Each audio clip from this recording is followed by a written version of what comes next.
तुमसे कुछ नहीं कहना। हमने सोच रखा है तुमसे कुछ नहीं कहना। चाहे दिल की हर ख्वाहिश जिंदगी की आंखों से अश्क बन के बह जाए, चाहे अब मकीनों पर घर की सारी दीवारें छत समेत गिर जाएं और बेमुकद्दर हम इस बदन के मलबे में खुद ही क्यों न दब जाएं। तुमसे कुछ नहीं कहना।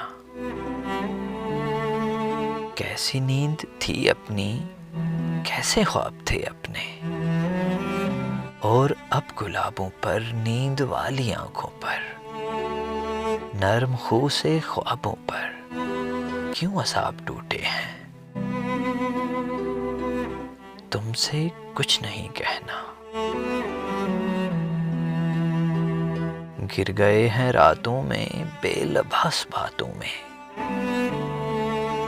इस तरह की रातों में कब चिराग जलते हैं, कब असाब मिलते हैं। अब तो इन अजाबों से बच के भी निकलने का रास्ता नहीं जाना। जिस तरह तुम्हें सच के लाजवाल लम्हों से वास्ता नहीं जाना। हमने सोच रखा है तुमसे कुछ नहीं कहना।